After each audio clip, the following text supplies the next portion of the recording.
What's up? Happy Monday, everyone. Hope you guys had a great weekend. Welcome back. To Sin City Crypto Live. My name is David. I'll be one of your co-hosts, and today, like every single weekday, coming at you live from our studio here in Las Vegas, Nevada. You might be wondering why my voice is a little muffled. It's because I've been partying all weekend. Kidding, I don't party. I got 3 kids and I'm married. Anyways, today we have an exciting show. Of course, we're talking about Bitcoin. Bitcoin, is it broken? Have the JPEGs and the ordinals, have they broken the Bitcoin network? Is there an improvement proposal that needs to be made? We're going to discuss that. We're going to talk about Binance halting Bitcoin withdrawals and also, in the same breath, integrating Lightning Network to their exchange. We have 2 special guests joining us. We have Magic Internet Money joining us in about 10 minutes. And then we have George from CryptosRUs. He'll be joining us in about 1 hour. But first, here's your other co-host, Robin. It's your boy, Big Rob, back in the house. Welcome to Sin City Crypto. If it's your first time checking us out, we're an entertainment-focused cryptocurrency channel where we take the old, boring, and stale information and package it up in a fun and sexy way. And then Bitcoin's down. It's under 28,000, 27,000. Pepe is down. And there's blood in the streets. Nothing can keep Pepe down. Nothing can keep Pepe down? Pepe is Pepelicious. Pepelicious, huh? Like Peppa the Pig? No, like Pepe the Frog. You know, this video is pretty funny. Rocco, cue my laptop. So, let's just watch. What is it?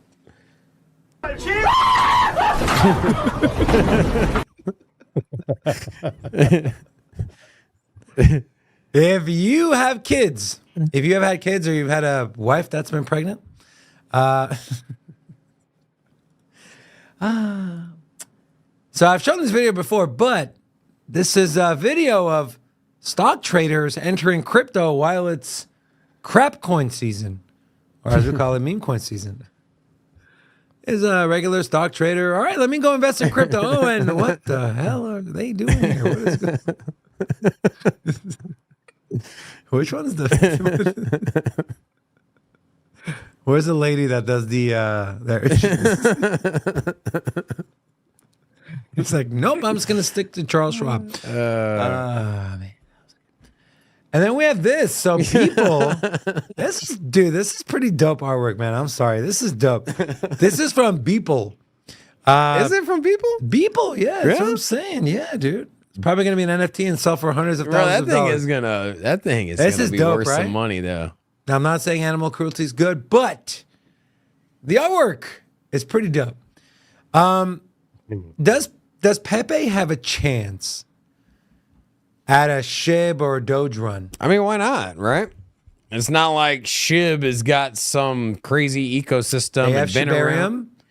I know they're further along. They have the hamburger on stands. They're further along on the pretend roadmap. Yeah, I heard they're also doing a milkshake store. Yeah, so there's obviously not much that differentiates the two, right? Mm. And it's all about community. So what else is all about community? Social media, right? And so how long did Facebook last? How long did MySpace last? Long time. How long did what was before MySpace? Your space. Yeah. What was The before yellow MySpace? pages. There was no such. No, it was the yearbook, right? AOL. It was a dial-up AOL. Oh yeah, AOL chat rooms. AOL, I yeah. remember that. I that's remember. it. I actually do remember that. I do remember that. You know, So yeah, it's all community based. So there's really until there's infrastructure, it's community, right? do you see community as a utility? No, community is not a utility. Some people view it as a it's- utility. What is the utility of community? It's a community. No, I'm asking you a question. Like, if you were to describe the utility, It's a sense of camaraderie, togetherness, and people. You know, but what is that? What utility is that? people. People's a utility. No, you're just reusing the word. So, at what point does the community cause a function? Buying and selling. I'm not saying it's what I believe. No, I'm just saying some people. You know what I'm saying people is that say you community can is a keep utility. saying community, the utility is community. You can keep rephrasing it however you want. People are saying it. What I'm asking you is what part of community is a utility? Like, and it's a real question. I don't know. Like, maybe I'm missing something. Maybe a project becomes more functional if there's community. I don't know. I'm like literally asking a question because I can't think of anything. And so for me, I think when somebody says community is utility, I think that's just them reaching and trying to push back on an argument when people say there's no utility. But like, well, there's community. We're like, well, that's a different thing. That's like saying well, you need education, but I got friends. Well, what's friends got to do with it? Friends is education. Like, how? Like, you get what I'm saying? I'm popular. Well, popular doesn't equate to education. That's all I'm saying. I just want to answer because I've heard it too. It's not like you're saying something I'm new to. It's been repeated over and over again. But at what point does community become a utility? Because I don't understand how it does. News Cryptos said the community's utility is exit liquidity. That's pretty good. That's pretty good. Guys, if you're new here, say hello. How was your weekend, man? Did you have a good weekend? Yeah. I had the rant and ramble. And we hung out with XRP people. And we didn't go to the convention. Oh, it wasn't. We couldn't get media passes, and so I ain't got $2,000 just laying around. Hell no. Oh. I mean, I do, but it's not for. Anyways, so Rob, why don't we go ahead and? Oh, actually, let me kick us off here. So we do this every single Monday. Let's kind of get an overview of the week on the macro side and what to expect. So huge week this week, as on Wednesday we're gonna get our CPI numbers. Inflation rate, month over month, year over year. Also, core is coming out. And also, the inflation rate is China as well. And then on Thursday, we're getting our PPI numbers, something that some people follow. I typically don't. It's the Michigan Consumer Sentiment. It's kind of gauges people's sentiment and how they're feeling about the market and the economy. So those are things to look out for. We came in at 5% on the CPI last month. What are we going to come in this month, year over year? Some people are saying we might see that inflation rate tick up. Others are saying we're going to see a small tick down. But what we do know right now, if everything stays the same, CPI, even if it stays at 5%, our terminal interest rate is 500 to 525 basis points. So 5 to 5.25%. You want to be at least at or above the inflation rate on the terminal interest rate to be able to combat inflation. Theoretically, we're there now, unless inflation starts to go back up. I don't see a scenario where the Fed continues to hike rates. I could be wrong. Do you kind of share the same sentiment, Robin? If CPI comes in on Wednesday lower or even the same, if our interest rate is at or above the inflation rate, why would the Fed need to hike rates, right? I mean, nothing is off the table. I think it's not. I don't think it's reasonable for them to raise interest. I don't think they should have raised interest rates last time. And I was hoping they would pause. I mean, we see what it's doing to the banking system. And at this point, they have kept echoing over and over again, hey, we need to get inflation down to 2%, 2%, 2%. We are still more than double away from that. And it's not speeding up, it's slowing down. And so I'm concerned that if we still are stuck at 5%, they might just increase it more. It is on the table. It's a realistic possibility. Now, will the banking system, can it hold up? I don't know, man. I think this is interesting, man. And this is pretty equivalent to what we had in, was it the 70s? When was the Volcker era? 70s and 80s. 70s, 80s? Late 70s, early late 70s. So very equivalent, right? And someone put it into perspective for me on one of these traditional financial analysts, and they said there's 4 times as much debt in the system and leverage in the system and money were in the system. And so you have to take these interest rates and correlate that as well. And so the interest rate being 5%, they're equating that to the Volcker era during that time period being a 20% increase on the interest rates as far as the impact on the economy. So right now, 4 times as much leverage, 5% interest rate by the Fed, that is essentially about the same as 20% back in the 70s and 80s.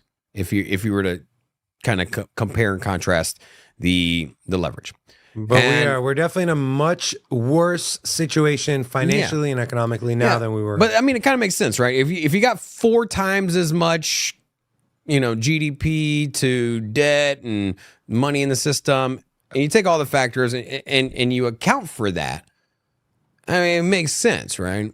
And how much further can we go before things just collapse? Because we're starting to see cracks, we're starting to see things break. I don't know, man. And the scary thing is a lot of people economists are saying this is literally the very tip of the iceberg. Yeah, and it's a big iceberg. What we're seeing, what's actually happening right now is that we have the potential for bank runs, but it ain't the traditional bank run. I mean, it might have a little bit of that sprinkled in, but it's not that people are afraid that the banks are going to go under. It's that people are chasing yield. I think the failures are part of it as well. But hear me out. They're chasing yield. So why keep $1 million in the bank at 0.01 when you can go get a money market account? You can go get treasury. You can receive 5% in treasury bonds on a 2-year note. Why on earth would you keep it in a bank? And so you have just money. This is the M2 money supply is literally a measure of savings accounts and money in circulation. And that is dropping. And we automatically think, well, it's because the Fed is shaving off the balance sheet. No. What it is money's leaving their savings accounts. And where are they going? They're going into speculative markets. It's going into the bonds. It's going to treasuries. It's going to money markets. And if this doesn't change soon, why on earth, if you had $1 million sitting in a bank account, you didn't plan on moving it anytime soon, would you keep it in a savings account, David? No. Yeah, exactly. Why? Especially if it's not protected, right? Yeah, but the reason you would traditionally keep it in there is because it's more liquid. You can get it out, right?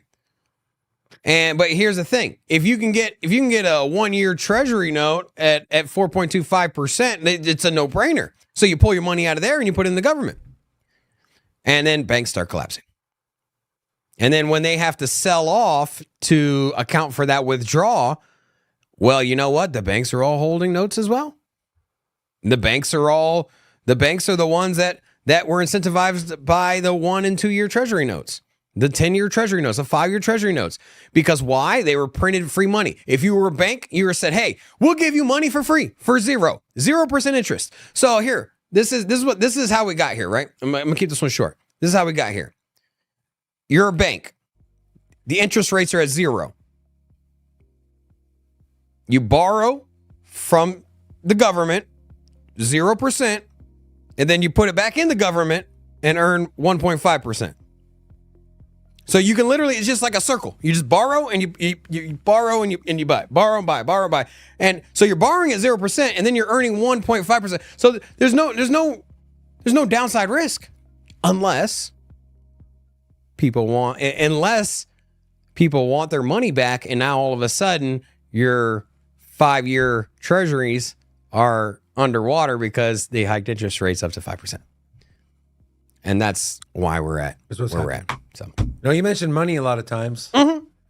I want to bring on someone whose name is money, Magic Internet Money. Hola. What's going on, guys? What's up, Magic? How you doing, bro? I probably got like the worst hola in the crypto space. I'll work. Nah. Believe it or not, Robbins is pretty bad. Kidding. No, I like his, man. I wish I could do that. No, please. We're good. No, you don't. We got one. We're good. Yeah, I do it everywhere, man. And I'm telling you, we were on a little road trip. We were down in Atlanta. We went to We're in the Starbucks line. And yeah, Starbucks line as well. Like he has But Tourette's. the just best randomly. one was we were at the we were at grocery stores we didn't know. We were at the Mexican grocery store and I screened Ola and David got kind of nervous and I was like, yeah, maybe I shouldn't do that here. Wow. So I'll leave it at that. Anyways, Magic, it's been a while since we brought you on, man. How have you been? You've been making money on this crazy meme coin run here, or what's going on? I did not partake in much trading in the last couple of weeks because of the Bybit moving to KYC kind of messed up my exchange. So I've been working on getting everything offloaded and moving over, but still doing TA. I don't really chase meme coins too much. That's never been my bag. You guys know that. I do a lot of the big caps. I trade a lot of Bitcoin, things like that. So for me, that's been business as usual. Trading's been good in that department, and just kind of trying to find a new home for where I'm going to trade. Full time, looking at quite a few different exchanges otherwise. Yeah. Okay, cool, man. Well, good luck with that. Since we have you on, Rob, why don't we take a look at what the markets are doing and we'll get some TA from our friend Magic here. All right. So just in overall look here, we got Bitcoin coming in at $27,831.16. And then I'll just take a quick glance at the weekly chart. You can see we are right where we started at last week at 27 and some change. Kind of back there again, losing some of the very little gains that we made this week. And taking a look at the month, we are right at kind of the same level we were at the beginning of the month. And then I'm going to send it over to you to Magic in a moment. But I was talking about this yesterday on my my Sunday show. And let's see here.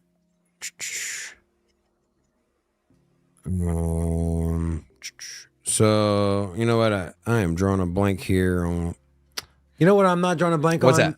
that? Is Magic. We had breaking news last week. A new pattern emerged in the world of TA. It was the Western Camel pattern. Yes, the Western Camel.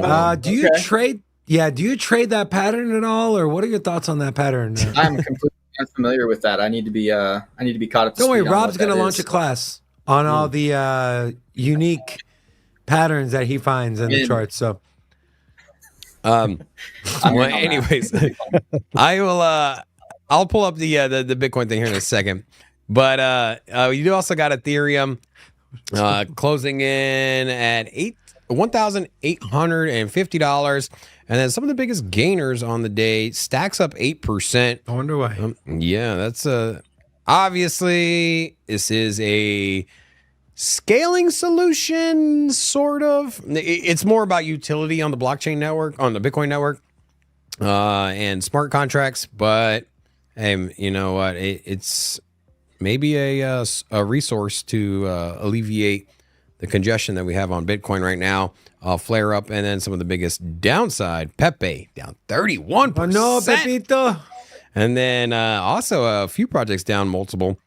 You got Sui, Render, and Casper I'm down. so sorry. Dang, Casper's down 11%, huh? Sui is a straight dumpster fire when it comes to tokenomics, and I would be very careful. All right. Now, Magic. Oh yeah. So I got the 401 here. So where I was gonna get at is on the Bitcoin chart. It's been almost exactly 2 months, and I'm not savvy on the trading view, so I'm just using this here. But anyways, we traded for about 2 months exactly, from November 15th to January 14th, essentially, over a 2 month period where we traded at 16 to 17. Then we had a 2 month period where we traded between 20 and 23. And now we have, in one exact week from today, will be a 2 month period where we are trading at 27 to 28.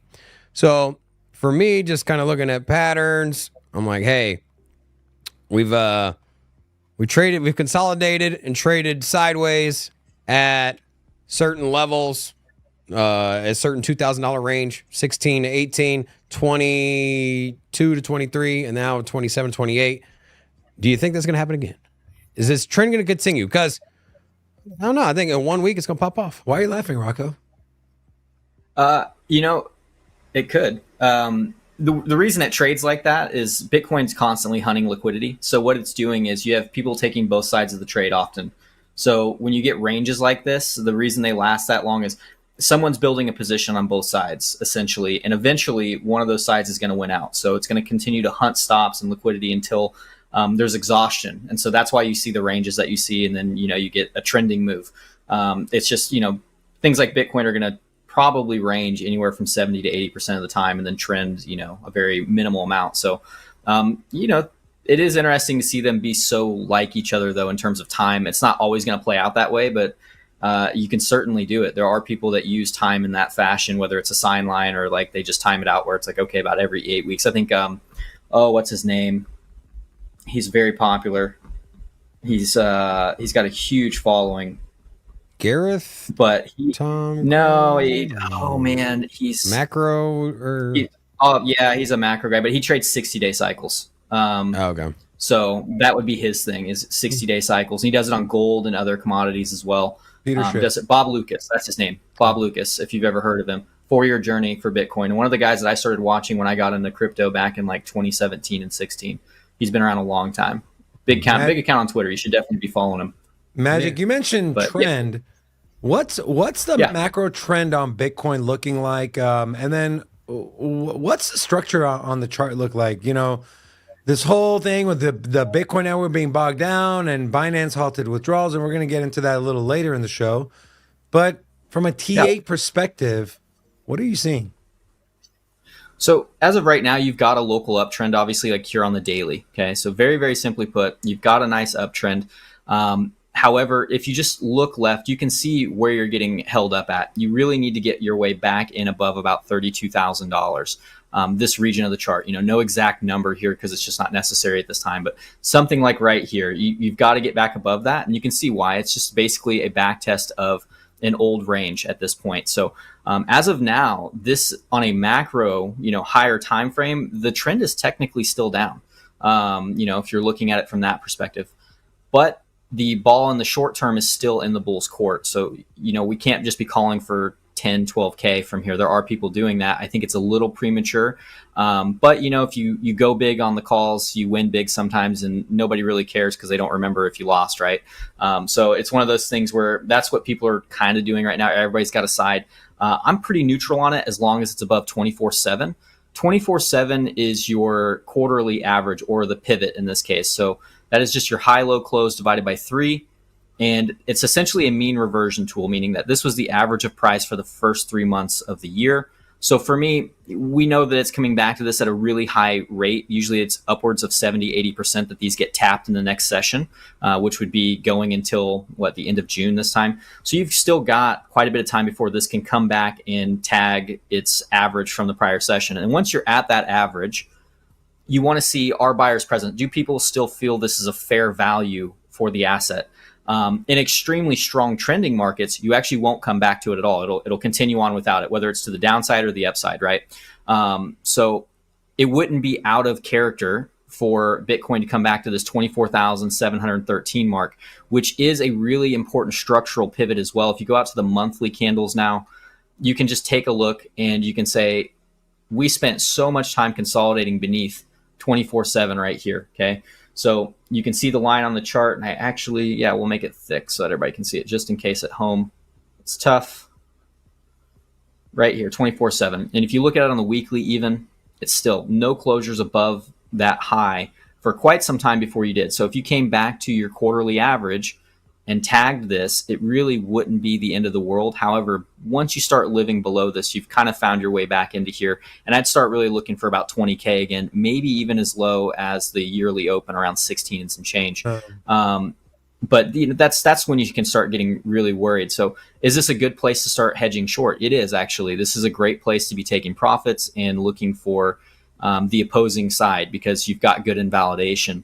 You may end up losing that trade, but again, good invalidation means that, you're not going to lose that much to take it because you've adjusted your risk accordingly. So for me, it's neutral until something gives. Until we're above 32K, or below 24/7, it's sideways. It's going to be chasing its own tail, stopping people out. Like there's quite a bit of liquidity built up above these highs still. So we're all kind of looking for any signs that'll give us an entry for maybe a long to come up and take some of those local highs still, and just kind of stop some of those early shorters out. But it doesn't always play out that way. But if given the opportunity, I would certainly be interested in trading it. I'm actually curious on what our chat thinks, and if you guys think that we're headed towards the 30K mark here in the short term, or if we're going to pull back and sell off and maybe consolidate back down under 25K or near it. 1 if you're bullish, and 30K above. Put a 2 if you think it's 25 and below. I'm curious what you guys think. Also, a little shout out here to the chat. We do got less than a 50% like ratio. That must mean you only like one of our co-hosts and not the other. How you doing? So hit the like button. Help us out. Let's get some people up in here. Also, if you're new, say hello so we can drop an hola back at you. Some of the new people we got. Cachuro. We got Remedial, Joe, Pump, Chad Stanford. It's remedial. Keep going, BTC and Big Rob. Also, Burmax, to all of you. Hola! Welcome to Sin City Crypto. Speaking of shout outs, I do want to give a special shout out to the sponsor who brought you today's live show, and that is Cam's Blue Wire Technology. Cam's Blue Wire Tech provides your business with scalable IT solutions so you can focus on new revenue streams for your business. If you'd like more information, visit their website on the screen or just simply click the link in the description of this video. Big shout out to our channel sponsor. Now, Magic, let's talk about, Yep. I know you're not a meme guy, okay, but I'm a meme guy. I like memes. People like memes. Now, can we look at the Pepe chart? I know you're going to have to zoom in to like the 1 hour or the 4 hour, but if I'm convinced, hey, this thing, it's the next Shiba Inu, right? It's going to shave off 2 more zeros. I just need to get the right entry point, or maybe it's like, what's a good exit point? And that's wow, what a great chart there. There we go. Is that a real chart for Pepe? That's a 1 week. Is it Yeah. rug? That's a Oh my 1 week, God. right? Yeah. Yep. Yeah. I feel like we're going to have to zoom All right. into maybe the 1 minute. I mean, I don't know. What do you think? Yeah, no, that's all right. We can work with this. We'll make it work. All right. So Stop it. Stop it. we'll figure this out. So Pepe, I actually don't know anything about this. I saw the hype going on. No regrets on not getting in. I know a lot of people made a lot of money. There's also going to be a lot of people that lose a lot of money. So 100%. my goal is just to preserve capital in times like this usually. So So you're not a degenerate. right. I used to be. Now it's more of a degen on like every now and then I'll play with a little too much leverage, but that's just for fun, right? Oh my.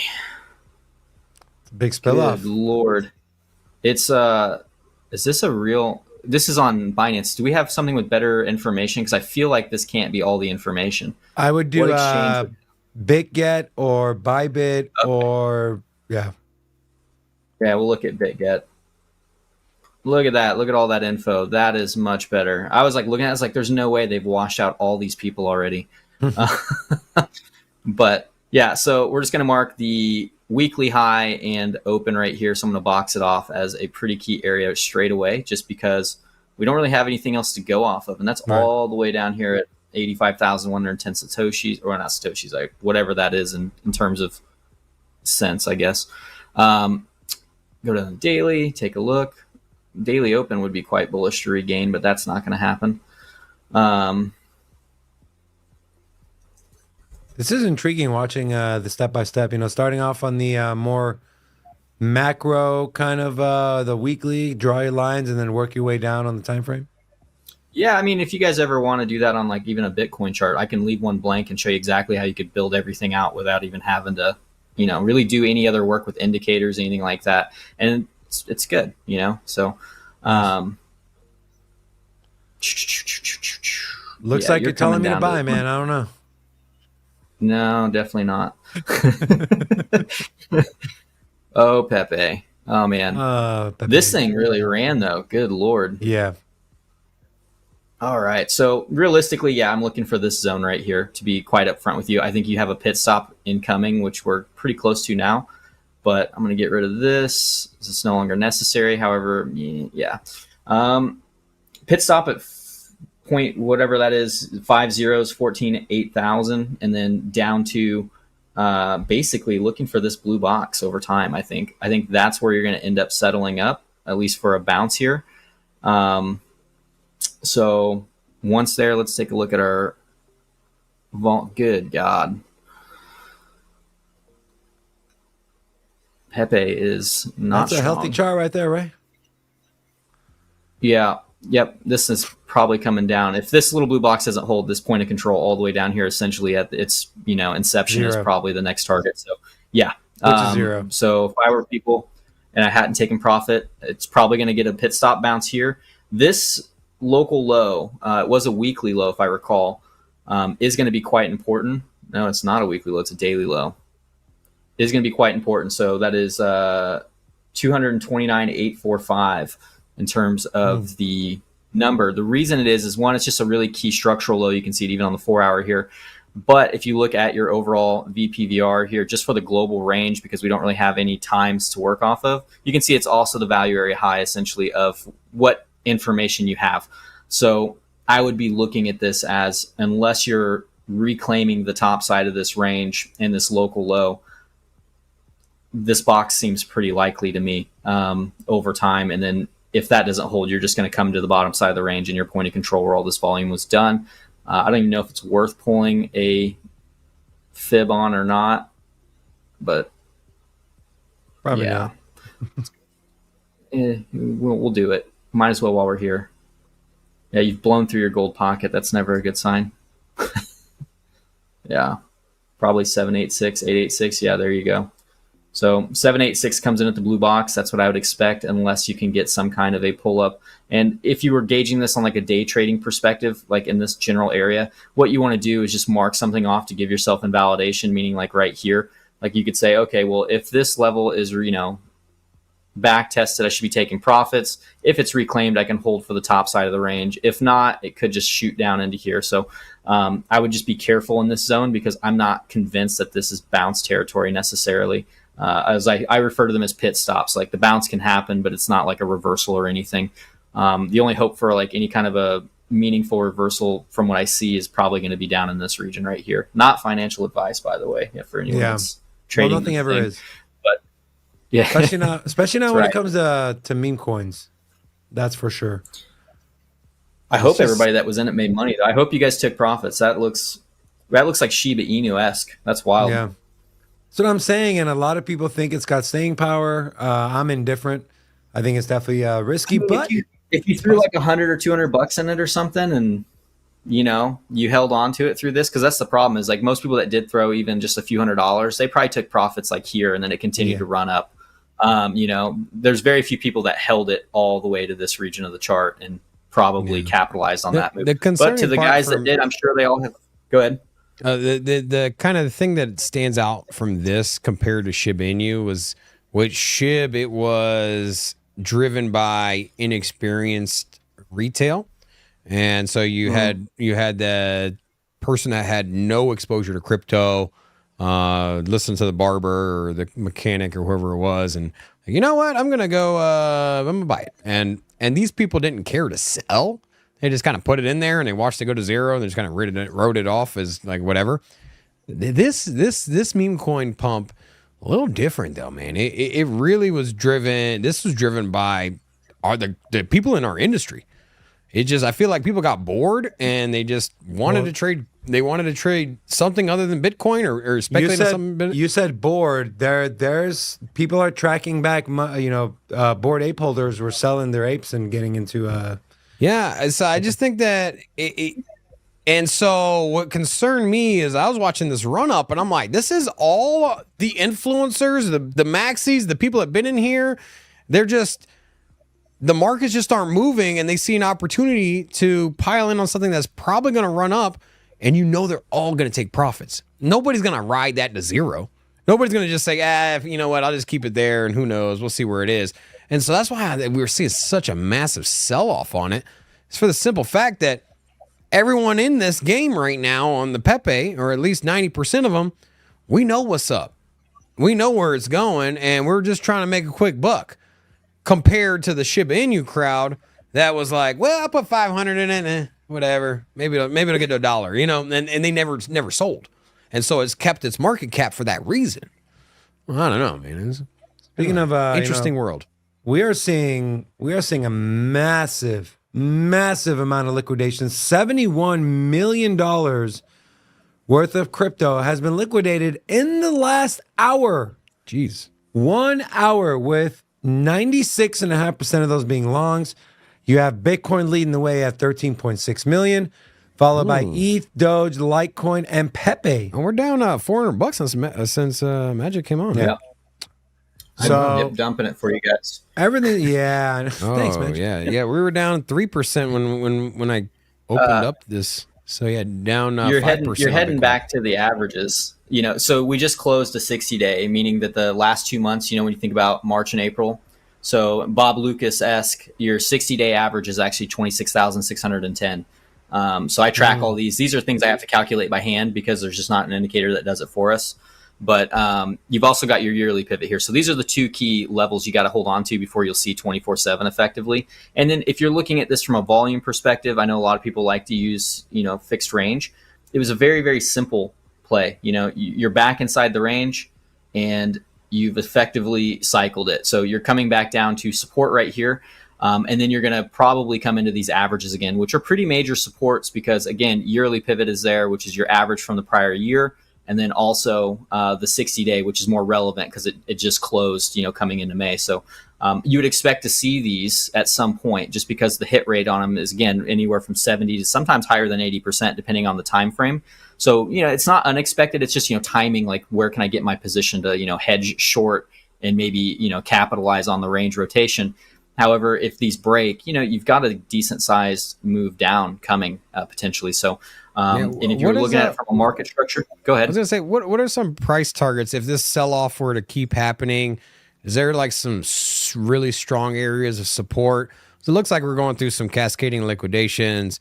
Maybe it'll just be contained into where we're at right now, or you know, if the sell-off were to continue, what are some areas of support that you're identifying?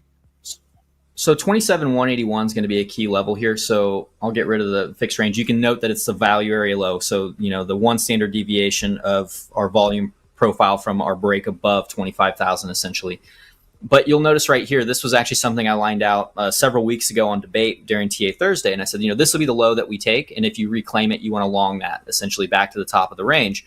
And so this was a really good opportunity again for like liquidations, but you've come back to a breaker and there's really nothing there now. So we'll probably move through this level, and the strong level of support for me is going to be just beneath the value area low. I'm looking for 26,724 and 26,6. That is going to be the level that I want to see holding, and that's going to be based off of, again, the high time frame average from the prior year or session, however you want to word it, plus the 60-day average coming in there. This is the region of the chart that you need to see holding, because if you don't, you can see what's beneath you. I mean, it's a very quick move. Likely some single prints in there, meaning that there's no orders really happening. They're seeking out the next buyer or seller. So it usually just moves very quickly through those areas once it re-enters them. So you really want to see this level holding. And you know, it may be worth a trade. It's just a matter of what the order flow for me is, what it's going to tell me at that time. But if that does not hold, then yeah, I think you have to be looking back down into this region of the chart around 24/7. And then worst case scenario, if this is a local top on, the sell in May, walk away, and it happened a little early, kind of like it did last year, if you recall. It happened at the end of March. We've talked about this actually, I believe. Your quarter one in POC, so you have a naked point of control from quarter one all the way down at like 23K. And if you were to look at this from just a monthly perspective, this is one of the few times we did not back test our open because we were trending so hard. So it wouldn't be out of the question to come all the way back into this like $23,000 region. And then personally, if we do that, I think, again, pit stop. And I really do think we probably challenge into this low right around $20,000 and come back into that region of the chart. So for now, I'm willing to trade this area again if the opportunity is there and if the reaction is favorable. Definitely looking to trade it. But if it's not, I'm not looking to get in the way of a potential train either. That's the thing. What does a trade look like if you get down to the 20? I think you said 26.6. Are you looking for it to go underneath, to drop underneath the support and come back up and test as a resistance? Or what's kind of your strategy in putting in a longer or short if you were to reach that 26.6 mark? And what would make you sway one direction or another? And what's your take profit target? So for Sorry. I would be looking at the point of control of the range again, around 28K again. But for me, I use a volume approach. So this is going to be exo charts. You can also do this on ATAS. It's more of an order flow approach. For me, I like watching the open interest and then the delta. So that's all available down here. You can see that I've got the labels up for you guys as well today. So time delta, CVD, another delta right here, and then volume. So these are all 5 million candles. They're not based on time. They're only based on volume. So as volume's coming in, you can see that we're actually getting them fairly quickly. They're coming in seconds. $5 million is entering the market in seconds because you're getting a lot of liquidations. And you can see the open interest, which is just a contract between a long and a short, meaning the people that are invested in the market, people are getting wiped out, positions are coming off the board, which is oftentimes what you want to start seeing at a bottom. So you want to see these quick, sharp moves like this. You want to see OI coming off, but then you want to see OI climbing, but you want to see the delta right here, this percentage. You want to see that increasing with it, showing you strength in the move and seeing buying imbalances, meaning that buyers are stepping in. Like this is a good candle right here. You've got 1.4 million buyers, 817,000 buyers outweighing the sellers, right? So you're seeing buyers step in and you're seeing the open interest come up with it. So, decent candle, and you'd start looking for your next, area for like a local trade. I would be looking towards like the daily session. So I'd be looking towards like, okay, where is my developing daily val? It's all the way down here. That's a ways away. My VWAP's all the way up at the point of control. Once you start seeing this right here, this is generally going to be an entry, and then stop loss goes below the low. So if the low here is at, oh man, I can't even read what the low is, 27,310. And you're getting in around 27.4, you've got to think you've got about 0.5% you have to equate for in terms of risk management, saying, okay, my stop loss is 0.5% away. I'm risking 1% or 3% or whatever your daily allotment is. And so that'll tell you how big your position size is. And then you can start aiming for some of these like daily point of controls, or maybe you're trading the New York session point of control, which is a much smaller time frame, but gives you a more local target usually. Things like that. And you want to continue to see delta increase so that, these people coming in that are being washed out. Now you want to see positions changing hands into buyers and strength entering the market with minimal risk. So that's how I trade. I'm looking real time. If I'm not at my desk, I rarely take trades because this is my strategy. I want to make sure that I'm getting not only close to the best entry, but my invalidation is good. I've got my reasoning down on why I'm taking the trade, things like that. So it does kind of muddy the waters though, having to move off Bybit because this is Bybit data. So I'm having to find an exchange. We're back testing Binance's data because they do more volume, and we're finding that Binance might actually be the way to go, and just watch theirs, and then we can trade on whatever exchange we want for reversals. So that it's a little more complicated strategy, but it is something that's worth looking at. We're also getting a little more into some open interest indicators, looking for better insights on where swing failures and liquidity might lie, so that we can identify these areas even better in the future. So yeah, that's how I do it. But if you were looking off market structure, like you were saying, like what would I want to see reclaimed? Sure. I mean, you could very easily go out to like a daily chart and start kind of perusing and saying, okay, where would I start getting bullish again? And really for me on something like this, I would really want to see the daily open, which is so far away to be bullish on this move. So I would only trade this locally as a day trade from where we are currently positioned, because we're not at the low of the range. We're not at my average support. So for me, these are day trades only. You could mark out your next local low right here if you wanted to, and use that as a barometer and just say, if we reclaim 27,659.50 here, this local low, I'd be willing to try to trade it up into the range where that like daily point of control might be at, and then my daily open up here eventually. So awesome. It just depends. If I'm looking for a swing trade, I would be patient. I would be waiting for these areas right here. And then I'm looking to reclaim 27,181. And if that's done, I'm looking to trade it up into the range. Very simply put that way. Awesome. Hopefully that makes sense. Sorry, I know I just kind of like spiel. No, you're good. It's good to get like, a talk through of a walkthrough of how you set your trades up. I think is very valuable. Guys, if you're not following Magic Internet Money on Twitter, do yourselves a favor at Magic Internet M1. Make sure to go follow him on Twitter. Also, we have pinned the link to his YouTube channel, or you can just search at Magic Internet Money on YouTube if you want more charts, more TA, more insight from Magic. Magic, before we let you go, my friend, is there anything you'd like to leave us with? No, man, I love coming on here. You guys are great. It looks like you guys got a really good show today. I'll be curious to see what Russ has to say with the Bitcoin network and everything. So We're stoked. I'll be in the chat sticking around. Cool, man. Well, thank you so much, Magic. We look forward to bringing you on again, and enjoy the rest of your day, brother. We'll see you. Thanks, guys. Take care. All right, thank you. All right. Now, we got George from CryptosRUs joining us in about 10 minutes. But before we bring him on, let's talk about the biggest news of the day or over the weekend in general. Pepe? No, Bitcoin, the OG. We're going to start here. So we had this. This was tweeted yesterday. Almost 400,000 unconfirmed Bitcoin transactions. It got all the way up to over 500,000. We have this. This article from Cointelegraph. Bitcoin is not under attack. Maxis allay fears of a denial of service offensive. A sudden spike in Bitcoin transaction fees and unconfirmed transactions sparked concern on crypto Twitter over the weekend of a potential denial of service attack on the Bitcoin network. The increased demand on the network has even caused total fees per block to temporarily exceed the block reward of 6.25 Bitcoin, which has never happened before. Now I got some intriguing things I want to show. So these are all the latest blocks that have been mined, and you can see here, this is from blockchain.com. You can see here over 100% of the blocks are filled to the max, right? So Bitcoin has up to 4 megabyte block size, but usually gets around less than 1. Anything over 1 is considered over 100%. And so that is what we're looking at. And if we just click on one of the blocks, and you can see here how many transactions are going through each block, the transaction fees that are paid, and the capacity. And so this is block number 788,816.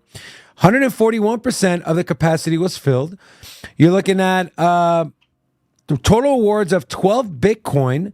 So 6.25 of the block rewards and the rest were transaction fees. You had a total of 3,300 transactions, 5,600 inputs, and over 14,000 outputs, with 5.8 Bitcoin being paid in transaction fees. Now, we're hearing the narrative of all the, and we have this as well, the meme craze, right? BRC20 tokens. So a lot of meme coins are choosing to launch on Bitcoin as a BRC20 token. So my question is, are meme coins, are ordinals, right? Ever since Taproot happened and inscriptions could happen on Bitcoin, and you can launch essentially, you can build on top of on the network. Is this bad for Bitcoin? And do we need a new improvement proposal from the miners to get this thing all back in Here's harmony the thing. Like when we discuss bad for Bitcoin, I mean, what exactly does that mean? Is Bitcoin gonna fail or break? The answer is no. In the same way that you get congestion for Ethereum, we say, people are like, oh, this is unsustainable. It doesn't stop the consensus. It doesn't stop the fact that people are gonna still keep using it. Price is still going to go up. Now, what's different, though, here is that there's no foundation or no governing body that make adjustments to these concerns. And so with Ethereum, we do have a roadmap. We do have upgrades and hard forks in the future that will address scaling. And where we're at now is that the Bitcoin network, well, it can have proposals, the BIPs. Now, this is kind of how we got into this mess, was that one of the previous proposals allowed data to be stored on be inscribed on the Bitcoin transactions, And that's how we're at where we're at. Now, obviously, something's going to have to change if this doesn't get resolved. Because here's the thing, we're in the middle of a bear market. God forbid we get into a bull market, because remember what Ethereum's transactions were like in 2021. Hey, Ethereum transactions were way up there. I remember $250 I think I dropped on one transaction. This wasn't for minting either. This wasn't like I was trying to pull the trigger on I was like doing a Uniswap transaction in the height of the 2021 market, trying to get an altcoin, dropping $250 for a transaction. And you know what? We're actually not that far away from it, because a few weeks ago, we were once again getting up in the $20 and $60 mark because of the Pepe craze for transactions. Now we're starting to see that on Bitcoin Network. And this is in the middle of a bear market. I am concerned. Now, what's your solution? What I immediately thought of is like, is this block size thing going to come back? Because that's not a fix, right? The block size, sure, you can validate more transactions per block. That would also make Bitcoin less But that's how we got decentralized. Bitcoin Cash. That's how we got, the BSV. Like that's not going to work. I'm telling you, it's not going to work at all. Now, my thing is, are they going to do any kind of scaling solutions? Are they going to have something that could improve throughput? Or maybe they just try to prohibit NFTs. That's an interesting one as well. Well, they would have to ban that, and that's why part of my question is, do we need a new BIP? Do we need a new Bitcoin improvement proposal? We will. And you know what? Think so? Right now it's okay, right? Right now, I don't know. Is it? Binance had to halt withdrawals. People Here's are the thing. paying insane amounts of money. Miners are making money. I get that. But nothing's going to change anytime soon.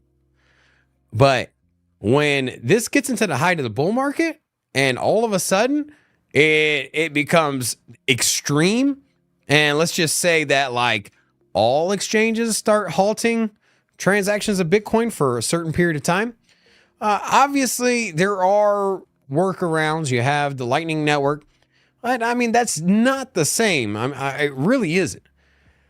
And I don't know what the answer is. But the thing is the one concern I have here is who proposes the Bitcoin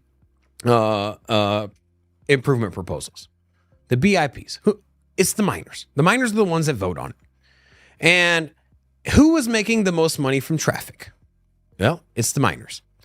And if the miners are making more money, why would they vote to make less money, right? That's a good point. And we also know how long it takes too. Man. That's my concern. Because right now, miners are like, this is great. This is great. And imagine when their revenue quadruples during the height of the bull market. And this is why perhaps the centralization of the Bitcoin network when it comes to mining is not a good thing. And we've talked about it over and over again. And think about this.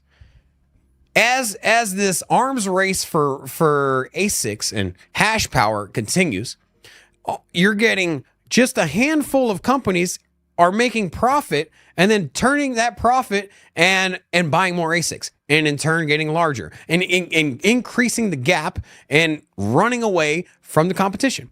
And so the likes of me and David and you have little chance and little hope of ever getting a Bitcoin mining reward for the simple fact that the competition is so strong.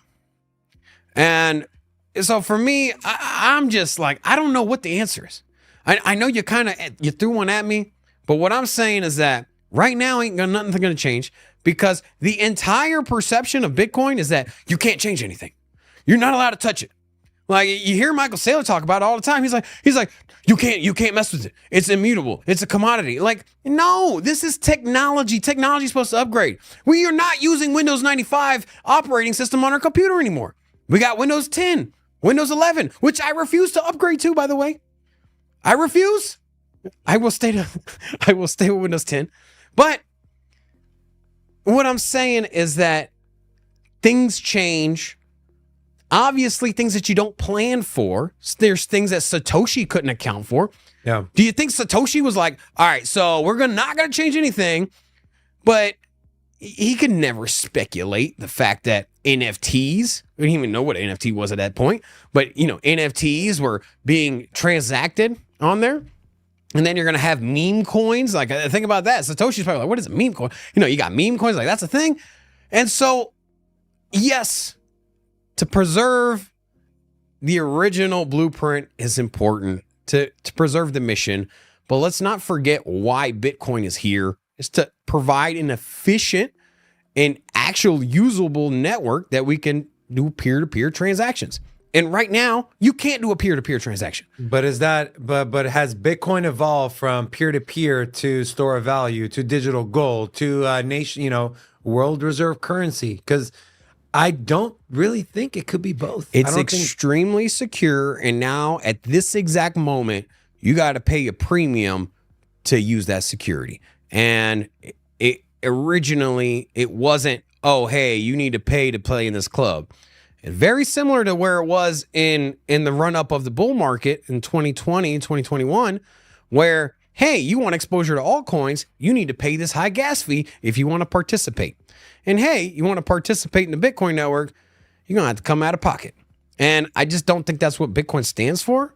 And I don't think that's gonna last.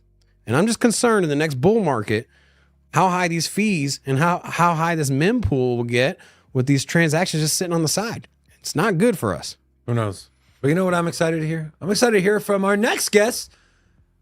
He is George. I am George, and we are all George today. So let's go ahead and welcome in our guest. George, my friend, how are you doing? Hey, I'm glad to be here. Glad to be back. How are you guys? We're excellent, my friend. Thank you so much for joining us again. We know you're a busy man in high demand. You got an awesome new show out, FOMO or Pass. I want to kind of start there, and then we'll get into this Bitcoin stuff here in a second. How is that going? That is such an intriguing show to me. It's not a shill where, it says we're all George. Look at that, George. It's not your average, hey, I took some money, I'm going to talk about a project, I'm shilling it. It's more like putting people on the spot. Tell us why your project is good. What inspired you? How is that going? And, if you want to kind of talk about that a little bit. Sure.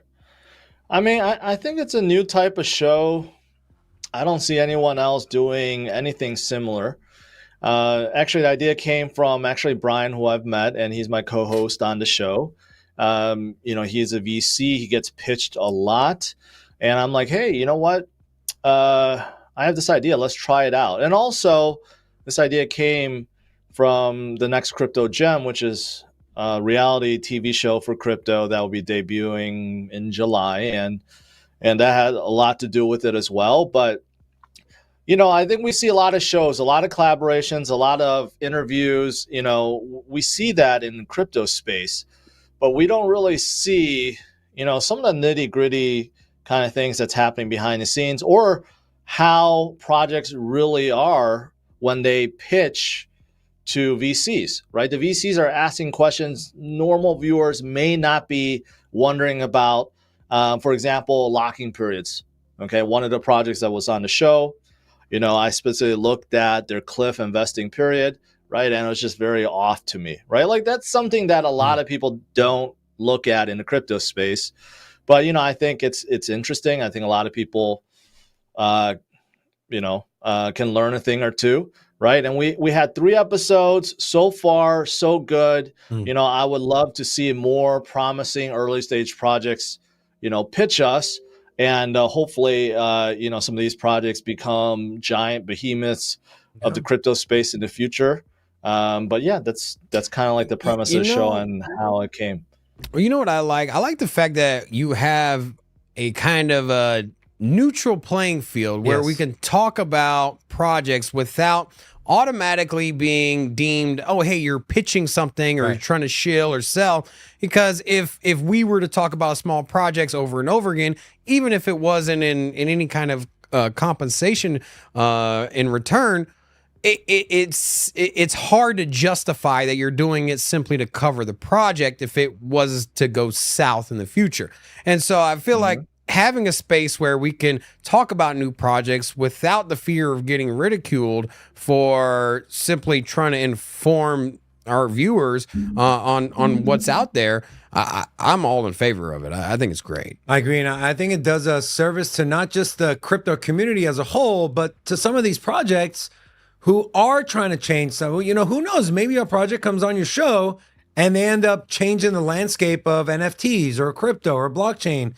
And they would have never gotten that chance if, you didn't offer up your platform to them. So big shout out to you there. Also, I want to give a big shout out to our community. If you're new here, please say hello. We'd love to personally welcome you.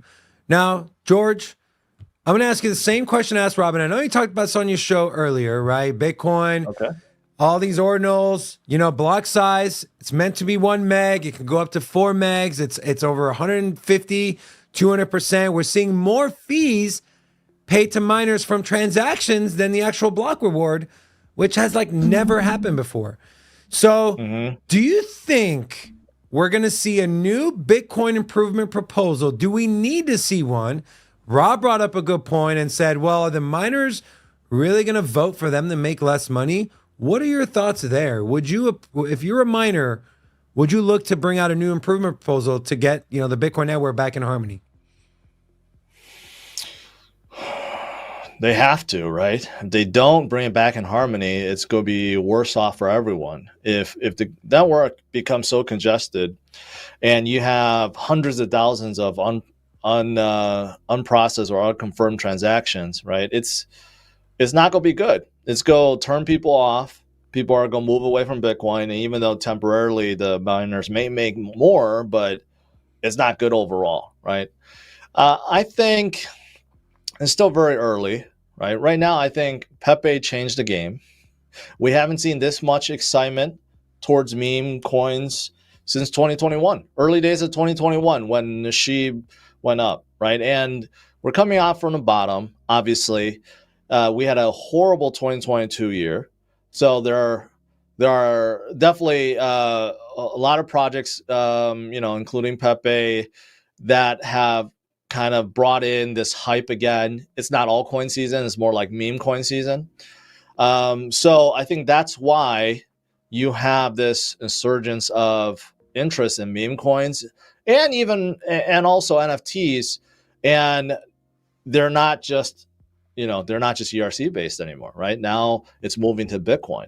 So I think overall, this is good for the entire community because it makes people excited again. It brings more people into this space. However, what's going on the Bitcoin, you know what? We had periods where, transaction fees were really high. I think I caught Robin saying, back in the bull market like 2017, we experienced it. That's why we had a contentious fork over block size. Right. So we have seen periods like this before, and then it just kind of went away. So will this stay? If it stays for a very long time, then yes, there probably will need to be some kind of change. But if this is temporary, then no change is needed. But I do think like someone like Binance, they're making the right move in terms of adopting Lightning Network. And I think other exchanges like Coinbase and Kraken and Gemini and others around the world will probably follow. So that will help. Also wallet makers, right? We still don't have a lot of wallet makers that's also that's adopting Lightning yet. So they probably will, and that'll help. So there's a lot of things that the community can do in the meantime to kind of help with this situation. They just haven't yet. Yeah, I'm concerned on when the NFT sector grows as well. So on the next bull market, for example, I'm anticipating more NFTs than just the JPEG style, and to expand into media, into audio and video. I think that is the next era that we might see. And right now, this meme coin thing, it's driven by the it's not driven by this new money. And what we saw during the Shiba Inu and maybe the Doge run up was that you had inexperienced investors that were entering into the crypto market without any experience in crypto.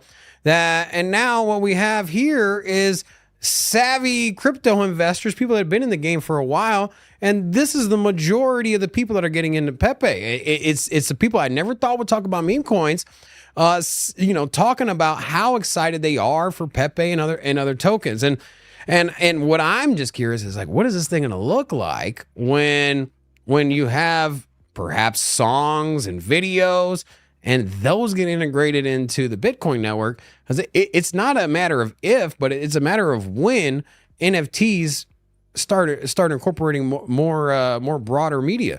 And I don't know. I'm pretty concerned when it comes to this transaction throughput with Bitcoin, the mempool size growing as much as it is, and us being in the middle of a bear market.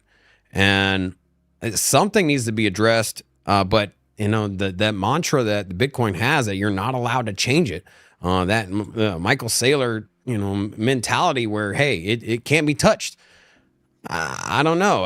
It's concerning. Michael Saylor, as much as we like him, he's wrong. Bitcoin has been upgraded before. Yeah. We had SegWit upgrade, and the only reason why inscriptions are allowed is because of Taproot upgrade. So Bitcoin network has been upgraded, just not to the extent like moving to proof of stake like Ethereum, but Bitcoin upgrades do happen all the time. Yeah, it'll be curious to see what if there is one, what the next one will be. Will they roll back on Taproot? I don't even know if they can do that. Will they try to raise the block size? I don't think that would be a good idea. No. The big winners here is definitely the Lightning Network and the scalable solutions. Yeah. We're seeing a big rally in stacks, which is something that works on the Bitcoin network as well. And maybe this is one of the next sectors to pop off. And we've seen other areas where, hey, 2021, you can look at NFTs rallied, DeFi rallied, Metaverse rallied. This might be an indication that the scalable solutions or projects that are building on Bitcoin, maybe this is the next area to maybe take a look at to find some projects that are building on Bitcoin, because Stacks is not the only one. They're the most well-known, but that's maybe something I'm going to keep an eye out for. So there might be some kind of hybrid solution that comes out. I'm not saying it's a good one, and Bitcoin maxis probably won't like it, but there could be some kind of hybrid solution where the NFTs or like you said, audio or whatever that may come out is stored somewhere off Bitcoin's chain, while the transactions is still processed on chain, something like that. I'm just thinking like there's a lot of possibilities. We're barely scratching the surface. Not to forget the layer zeros as well. So you got the likes of Cosmos, which is building on the Bitcoin network and adding interoperability. So I'm curious to see how some of these more well-known projects that aren't 100% known for their Bitcoin integration, but perhaps they'll find more utility and use case in times like this where throughput is challenged. So. And Daniel Nason brought up a good point. He said ICP is already working on this. Yeah, they're Bitcoin their canisters looking to scale Bitcoin. So we'll see what that plays out. But what we do know is any improvement proposal takes a very long time. Yeah, proposal, send it. It's like our Congress here, right? Someone puts something out and they go change 20 different things. They send it back and these people change it and then it gets voted on. It takes forever. Now, George, I want to shift away. Well, we're kind of staying in Bitcoin, but we're going more macro. Okay, I want to share this. I want to share this article, and I want to get your take. I want to get both your takes on this. U.S. banking turmoil now bigger than 2008 financial crisis, but real storm hasn't hit yet, said economist Peter St. Ong. It's a source from Daily Hodl. Economist Peter St. Ong says the current banking crisis is already larger than the turmoil witnessed about 15 years ago, which was the Great Financial Crisis or the Great Recession. St. Ong says the investors should brace for more collapses, even though the Federal Reserve is saying otherwise. He said, quote, "So paired with the collapse of First Republic last weekend, by assets, the 2023 bank collapse has now officially exceeded the '08 collapse, with apparently a lot more to come from this, quote, very sound and resilient banking system of ours. He's being facetious, of course. St. Ong predicts that hundreds of banks will go under in the next 12 months as the economy feels the wrath of the Fed's aggressive interest rate hikes over the last year.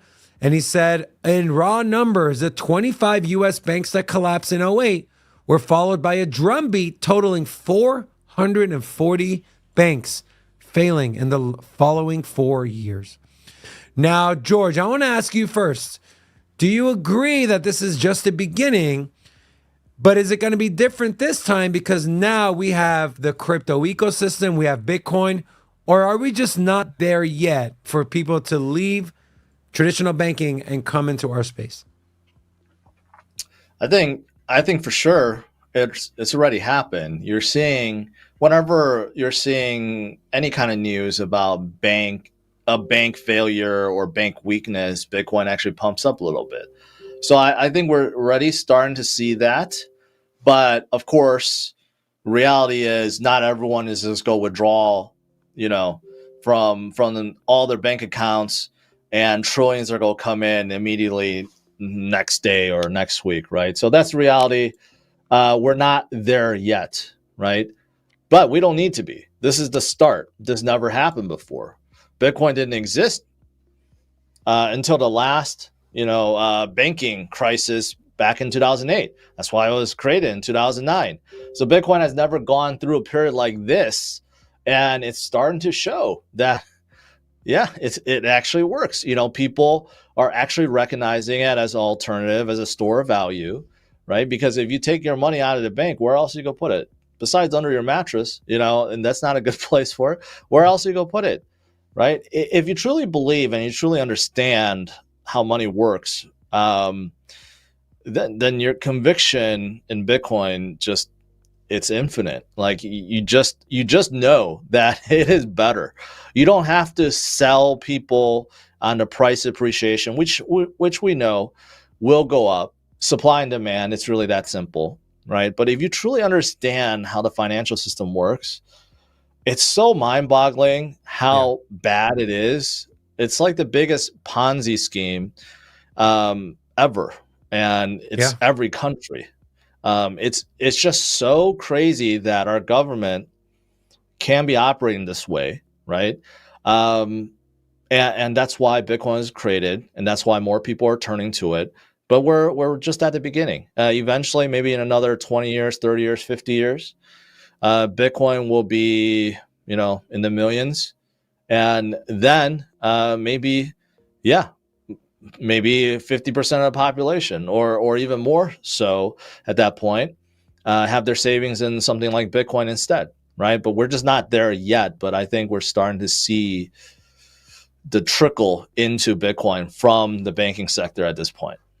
I agree. And, you're seeing, you have JP Morgan Chase come out, and I don't know if you guys caught this or not, but I didn't really see any articles, but Jamie Dimon is saying that he foresees shorting stocks, or more specifically, shorting bank stocks is going to be made illegal because of what's going on. Yeah.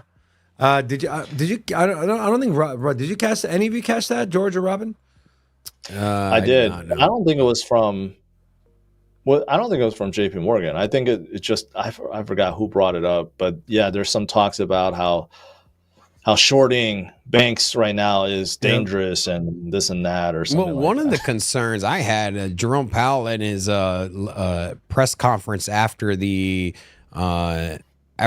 announcement of the rate hike, he came out and said that, hey, the deposits or bank runs are happening at breakneck speed, and it's pretty concerning, and that perhaps regulation should be passed because in the age that we're at now, where, hey, you can have an entire the whole population can get a tweet, and all of a sudden you can freak out and remove your money from a bank, cause a bank run instantaneously. And Jerome Powell had stressed that he thinks that regulation should come down to prevent this. Now, immediately what I think is like, hey, what would regulation look like to stop a bank run? especially in the age of the digital technology. And for me, the first thing I think about is, hey, limits on withdrawals. And that sounds awfully familiar to the CBDC conversation. We also have the Fed now rolling out, and I think it's like 2 months as well. And so I think this is the environment that we're in now. And when it comes to the banking crisis, in the past, before 2008, the economy would grow and would take on unnecessary leverage and risk, and then it would shake out the parties that took on too much risk in the form of recession, kind of have a reset of sort. And then from there, you would build and grow. This is not the case anymore. And anytime there's any financial instability, the government just prints money at our cost or our expense and prevents a recession or reset or a cleansing of too much risk and bad actors. And this isn't going to change anytime soon. It doesn't seem like it. And so it is nothing but more conviction for me in the crypto space. And this is why I'm trying to beat the drum, because many people like to wake up and look around them, because the dollar is failing. The purchasing power is you're losing it at a crazy pace. It used to be that, hey, over the span of 10, 20 years, you would see your purchasing power. You see the price of gas maybe double. But this is happening in 3 years now. And from 2019 to 2022 or 2019 to 2024, it's like everything is at least 2 times the price in the span of 3-4 years. On top of that, you have countries kind of ditching the dollar in trade and starting to settle in their own. It'll be interesting to see. Now, we have CPI numbers coming out on Wednesday. I brought this up earlier in the show, and I want to get your take on this, George. But our terminal rate right now is 5 to 5.25%. Okay, our CPI numbers last month, the year over year, was 5%. If we come in at 5 or lower, what do you expect the Fed to do? Because in theory, to beat inflation, you want to either be above or at with the terminal rate compared to what the inflation number is. What do you foresee happening if, let's say, inflation comes in at 5 or under? And also, what do you see happening to the contrary if it comes up above? And what kind of ripple effects do you think that can have on the crypto markets? Powell is going to be in a very, very difficult spot if CPI goes up. Okay. He, I think right now is sweating. He desperately wants to see that number come below. And here's why. Because he has moved the rates up from essentially 0% to 5%, fastest in history. Yeah. Okay. Having major effects on the banks now, especially the regional banks. The larger banks are still okay because people still believe in them. So when people take their money out of the regional banks, they tend to put in a bigger bank. Until we see a bigger bank go under, the bigger banks are probably going to be okay. But the smaller regional banks, and when I say smaller, they're massive. That article you talked about, how our crisis now is bigger than 2008, is because the regional banks have gotten so big that their assets are enormous, right? First Republic, it sounds like they're like a small regional bank. No, they were almost the same size as Washington Mutual. That's how big they are, right?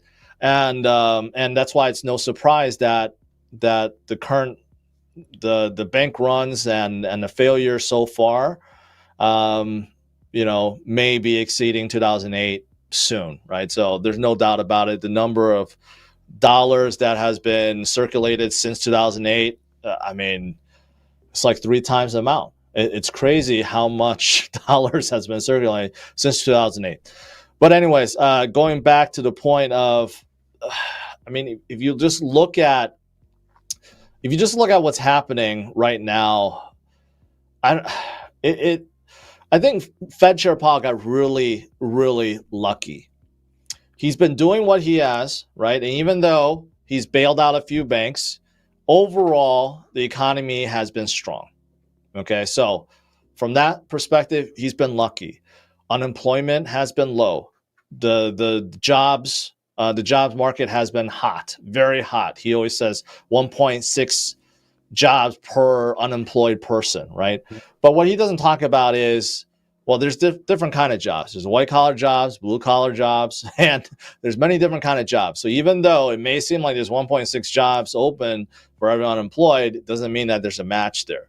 However, he's been lucky, right?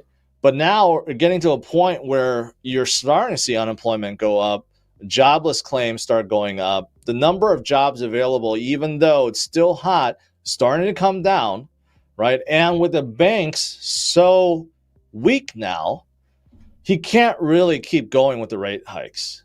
If he does, it's going to send the U.S. into a much deeper recession that will take us much longer to recover from. So he really does not want to do that.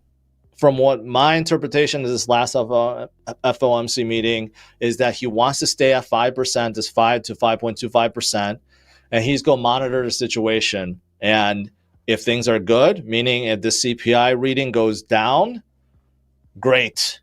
He doesn't need to raise rates anymore. Inflation is still coming down. That means we're enough. That's why if this reading shows we are heading back up, that would be bad. Very, very bad, and put him in a very difficult spot, because then he has to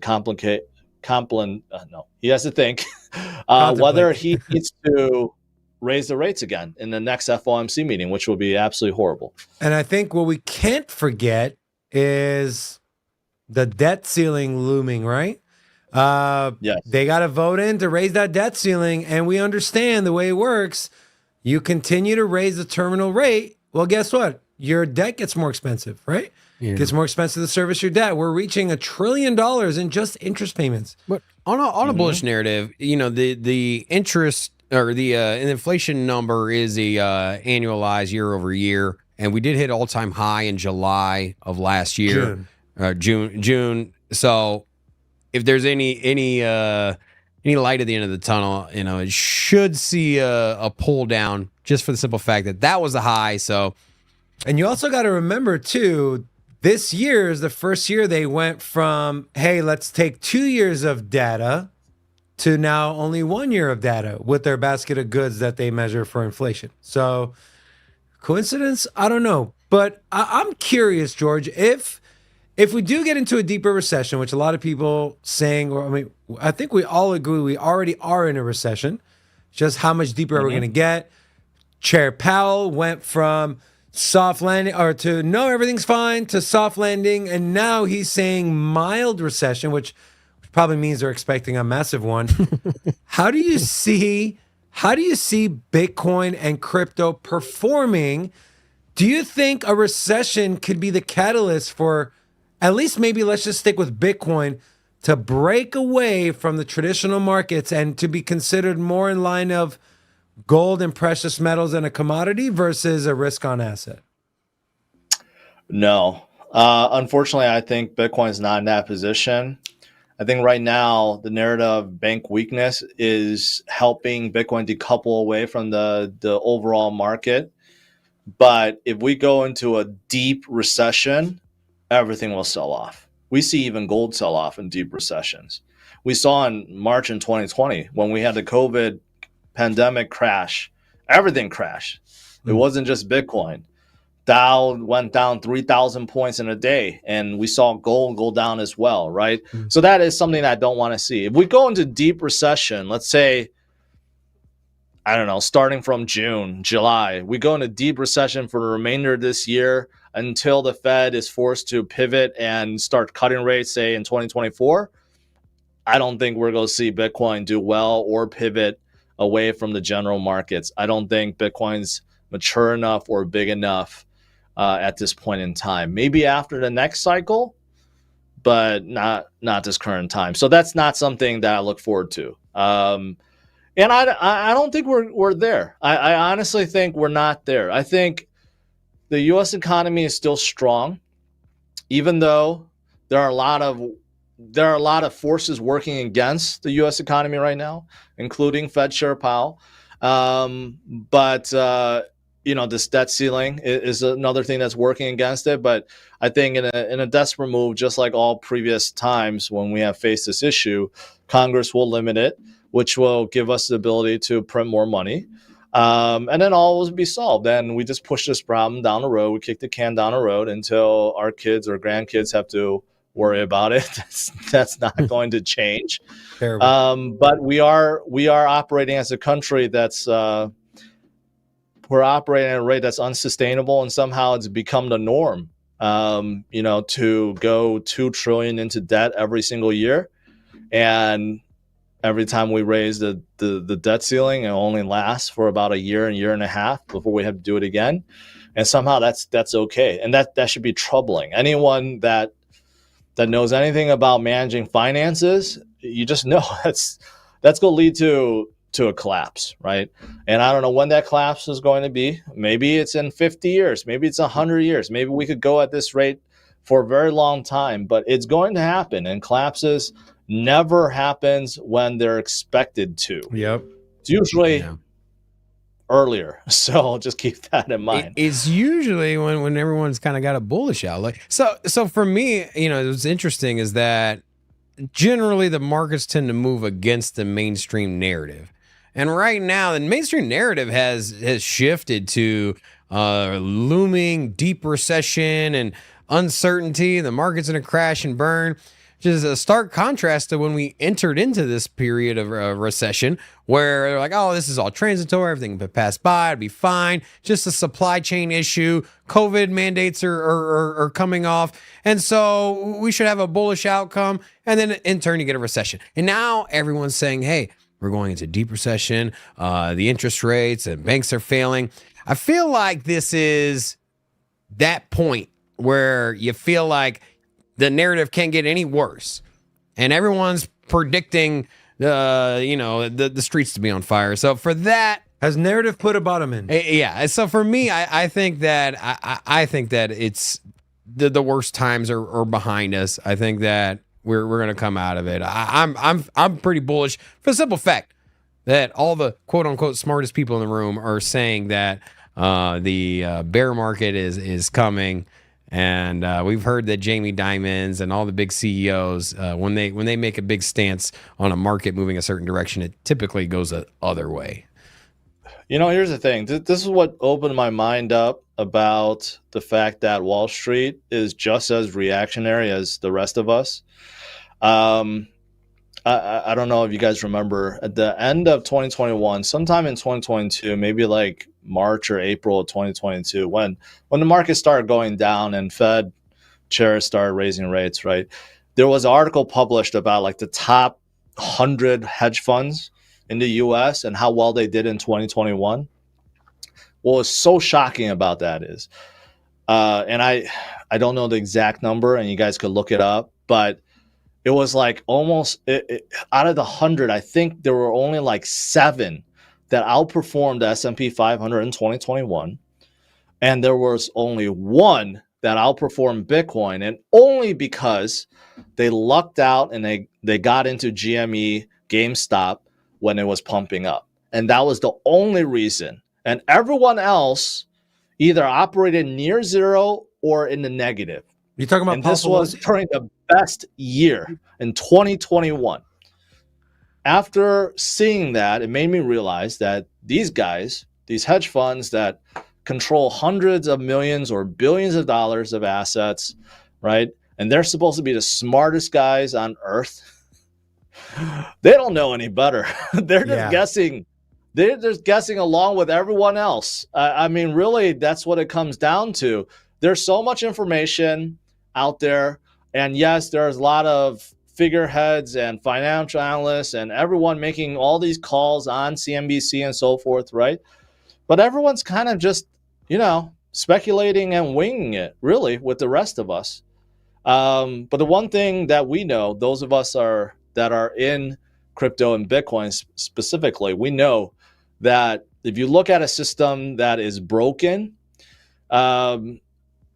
it's going to collapse one day, right? So short term, we don't know where things are going to go. Do we go into deeper recession? Do we not? We start recovering? We could all speculate. But long term, we know Bitcoin is the way because it's the one system that isn't broken, right? Not like all the other financial systems out there.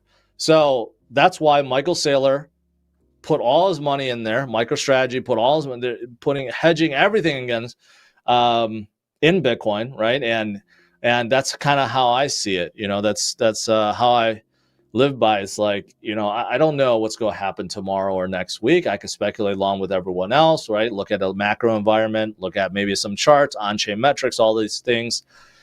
But ultimately, what I care about is long-term. And long-term, Bitcoin looks so bright because of everything else that's happening right now. I agree. And George, it could easily, if with what's going on in Bitcoin and how, the network, I don't want to say his network's broken, but it's not operating at a peak level. And so if it was any traditional bank, or it's like, okay, we'll just, no liquidity, we'll turn the money printer on. This needs to fix, we'll just change it. That's the beauty of decentralization, is the pain points, it just works its way through and it gets better and stronger as time goes. You don't put a fake Band-Aid on it, and then when it comes off finally, you're like, all right, we'll just put another Band-Aid on top of this Band-Aid. Eventually, all the Band-Aids are going to fall off and blood's going to start gushing everywhere. At least with something like Bitcoin that's decentralized, you can't fudge with the numbers, you can't fudge with the supply, you can't do anything to fundamentally change the underlying code of Bitcoin. Well, technically you can, but it wouldn't be Bitcoin anymore. And that's the beauty of it. Through the pain and the trouble and the issues, Bitcoin gets better, gets stronger. We figure out a solution in a decentralized way. We don't manipulate it. And to your point, that is why I'm so bullish on Bitcoin, and part of the reason I'm sure you're bullish on Bitcoin as well. There was only 3 hedge funds that outperformed the S&P 500. I couldn't find the one that had that outperformed Bitcoin, but yeah, so only 3 out of the thousands of them. So yeah, so like George said, no one knows what the hell we're doing. No. George, last year we first met you at Bitcoin Miami. You said it was your first, not sure if it was your first convention or your first Bitcoin convention. Either way. No, it was my first convention. Yeah, first convention at all. So you're going back to Bitcoin Miami this year. What are you most... Big Rob, I'll be there too. Rob will be there. What are you most Nice. What are you most excited about? You know what? Just meeting others. My new model, my motto, is really just forming meaningful relationships and helping others as much as I can. I mean, honestly, I know a lot of people just say that. I think a lot of influencers, and I told you guys this, backstage or off camera, but I think a lot of influencers, a lot of people that are on camera, you know what, they say, yeah, we really support whoever X and Y, and they may say that, but do they really do anything behind the scenes to help out these projects, right? And maybe some do, but I find, especially with YouTubers, influencers in general, you get pitched a lot, and there are a lot of projects that come and go, and you don't know who to really believe in or support or whatever, right? So, I'm getting away from that. So I want to actually talk to the industry leaders, the projects that are up and coming, really get to know them, right? And help them grow and form meaningful connections with others in the space, right? So that's what I'm all about these days. And that's what I'm looking forward to, is doing the same thing at this conference. Just really connecting and bonding with others and seeing how I could help them and maybe how they could help me and also help each other. Really, that's it. 100%. And, a lot of people might say that, but at least from my experience, people like you, I know BitBoy gets a lot of crap. He helps out a lot of projects as well. And so to you guys, with the platforms you have, I think it is important, especially in our space when we're so new and we're really, like, if you really believe in crypto and you want it to overtake, the traditional financial system, and you want everyone to see how great it is and come join, we need some of our biggest people who have the biggest platforms to do what, George is doing. And so to that, my friend, we thank you. We also want to thank you for joining our show. Again, we know you're in high demand, and so we appreciate you taking some time to join us and pardon your knowledge on us and our community. I can't imagine anyone that's watching that doesn't know who George is or isn't subscribed to CryptosRUs. But if you're not, please do so. Also, you've been more active on Twitter lately. I know you kind of went away for a while, but you're back. So make sure to go follow George there. I'm actually going to pull up his Twitter real quick, just in case you guys aren't following George on Twitter. I'm doing a lot more on Twitter. In regards to spaces, so I have a weekly spaces every Wednesday. Love for everyone to participate, even you guys, Robin and David. We'd love to. A little different vibe with Twitter, but trying to grow out Twitter more and trying to do more interactions with people and just having good conversations with spaces. So something I'm concentrating on moving forward. Yeah. And since Elon took over, I think it's definitely more content creator friendly on Twitter.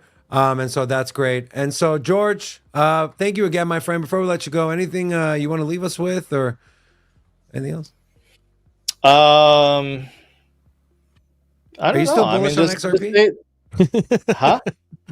Kyle Downing I said, see one of your guys, of your audience members says, I was subscribed to George until his relentless XRP bashing. I don't know where he got that from.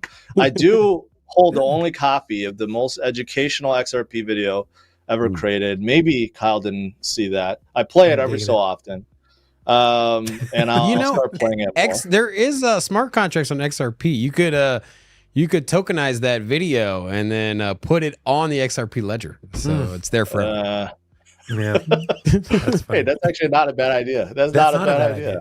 I'll look into that. But I am rooting. My closing thought, I guess, is this: I am rooting for Ripple to win that case. I saw this morning. I covered the story. How Brad said they may be spending up to $200 million in this lawsuit against the SEC and Gary Gensler, right? That's an enormous amount.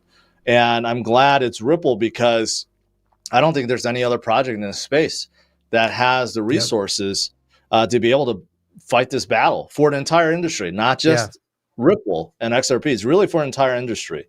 So I'm looking forward to them winning. And I'm glad Brad is fighting a good fight for everyone. So love to see that case concluded soon. 100% agree. And all jokes aside, whether you love XRP or hate it, or you think it's a banker's coin or the best thing in the world, what they're doing is essentially, this is a landmark case that could shape the future of cryptocurrencies in the US. And so we should all be rooting for them. We should also all be rooting for George. I am George Orell. George, thank you so much for joining us, my friend. We appreciate you. We look forward to seeing you in Miami. And until next time, take care. Good. Take care, guys. Bye. See you later, brother. Hey, what a good show. Yeah, George is great, man. I want to, so a crypto golfer said, Dude, I got so many OLAs I got to drop. Hold on real quick. Crypto golfer said, coming to Vegas, June through July. Hit us up. Email us at, No, just send us a DM on Twitter, Sin City Crypto 1. There you go. All right, and if you're new here, say hello so we can drop an hola back at you. I know somebody was like, what is dropping hola? Well, you're about to find out. So, I got a long list. A lot of new people here, so thanks for hanging out with us. Background music going? All right, we got Theo, Crypto Poppy, Mark Klein, which is so funny because that's actually my dad's name. Dad, are you watching? Is this Faja? And then we got Mario C, because my last name's Klein, by the way, in case you're wondering. Pat Murphy, Selmo. We got Crypto Grady, Alato, Nas, Ver Hoofy something. We got Lung Ming Blazing something. And then we got Chris Ergo, K, Amp Knight, Diaz, Ricardo, Diamond, AYC19, East Bay J, Paul Wu, Alex81, Little Ping, Meta Hirsch, Crypto Golfer, Quant, Father, Shadow Trade, Sky Seam, and Sist. Christ. It's this? Christ, I can't pronounce it. Sist, Christ, you know. Anyways, to all my new people, hola! Also. Welcome to Sin City Crypto. And Craig Wayne also says, yo. You didn't say what's up to my boy Cachorro. Cachorro, I said Cachorro earlier. He said Olaf. Anyways. Olaf. I want to give a shout out to Jimmy. Jimmy gifted 10 Sin City memberships. If you are a proud recipient of said membership, we do have some members only videos. Make sure to go check that out. Also, we had a new hodler member, Cryptology. Join our hodler, which is our level 2 membership program. So thank you for all the support. We appreciate all of you. Speaking of support, we want to give another shout out to channel sponsor Cam's Blue Wire Technology. If you want to know more of what they do, make sure to go check out their website. or you can just simply go into the description of this video and click the link. You'll find it on there, bluewiretech.com. So big shout out. Guys, we are done. I want to give a huge thank you to both of our guests, Magic Internet Money and George from CryptosRUs. Also, if you're new here, we go live Monday through Friday, 10:30 a.m. Pacific Standard Time. If you're not subscribed already, make sure to do so. Hit the subscribe button. Hit that notification bell. By the way, the gentleman here is Rocco. If you're not familiar, he's our producer. Also, go check out our merch store. Lots of new things being added almost, I don't want to say every day, pretty much every week. Also, if you're a whale member, you get 10% off. Go follow us on all of our social medias. We're most active on Twitter at SinCityCrypto1. With that being said, it's time for the tornado. This is, guys, it's my patent protected trademark, not to be infringed upon. Finger tornado. Rocco. He's so proud of that move. Guys, thank you so much for starting your week off with us. Huge shout out again to our guests. Make sure to come back tomorrow, 10:30 a.m. Pacific Standard Time. On behalf of myself, Robin, and Rocco, we love you guys. We look forward to tomorrow's show. Until then, peace. Ciao. Ciao bello. Ciao.